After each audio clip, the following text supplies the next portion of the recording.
আলবেনিয়ার প্রধানমন্ত্রী এডি রামা এক অবাক করা ঘোষণায় জানিয়েছেন, দেশের কৃত্রিম বুদ্ধিমত্তা এআই মন্ত্রী ডিয়েলা এখন গর্ভবতী এবং শিগগিরই ৮৩ সন্তান জন্ম দেবে।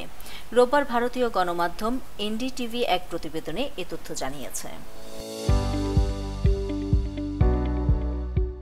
গ্লোবাল ডায়ালগ সম্মেলনে বক্তৃতা দিতে গিয়ে রামা বলেন, আমরা আজ ডিয়েলাকে নিয়ে বেশ ঝুঁকি নিয়েছি এবং আমরা খুব ভালো করেছি। তাই প্রথমবারের মতো ৮৩ সন্তানের সাথে ডিয়েলা গর্ভবতী।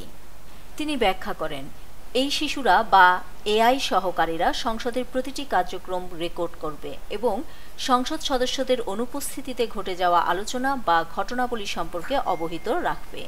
রামা মজার ছলে আরও বলেন, যদি কেউ কফি খেতে গিয়ে অধিবেশনে ফিরে আসতে ভুলে যায়, তাহলে এই শিশুটি জানিয়ে দেবে কি বলা হয়েছে এবং কাকে পাল্টা জবাব দিতে হবে। আলবেনিয়ার প্রধানমন্ত্রী আশা প্রকাশ করেন, ২০২৬ সালের শেষ নাগাদ এই সিস্টেম পুরোপুরি চালু হবে এবং সংসদীয় কার্যক্রমে সহায়ক ভূমিকা রাখবে। উল্লেখ্য, ডিয়েলা, যার অর্থ সূর্য, ২০২৪ সালের সেপ্টেম্বরে আলবেনিয়ার পাবলিক ক্রয় ব্যবস্থাকে স্বচ্ছ ও দুর্নীতিমুক্ত করার লক্ষ্যে নিয়োগ পান।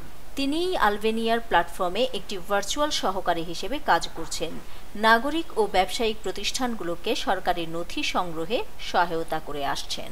এআই উৎপাদিত এই মন্ত্রীকে ঐতিহ্যবাহী আলবেনিয়ান পোশাকে এক নারী অবতারে উপস্থাপন করা হয়েছে। ডিয়েলা বর্তমানে পাবলিক টেন্ডার সিদ্ধান্তের সম্পূর্ণ দায়িত্বে আছেন, যা রমার দাবি অনুযায়ী ১০০% দুর্নীতিমুক্ত এবং সম্পূর্ণ স্বচ্ছ। এই নিয়োগের মাধ্যমে আলবেনিয়া বিশ্বের প্রথম দেশ হিসেবে একজন অমানব সরকারি মন্ত্রী নিয়োগের ইতিহাস গড়েছে। ডিয়েলা সম্পূর্ণভাবে কোড ও পিক্সেল দ্বারা তৈরি একটি ডিজিটাল সত্তা, যিনি এখন রূপক অর্থে ৮৩ সন্তানের জননী হতে চলেছেন, আলবেনিয়ার সংসদীয় কার্যক্রমকে আরও কার্যকর ও প্রযুক্তি নির্ভর করার উদ্দেশ্যে। নিউজ ডেস্ক, দৈনিক পূর্বকোণ।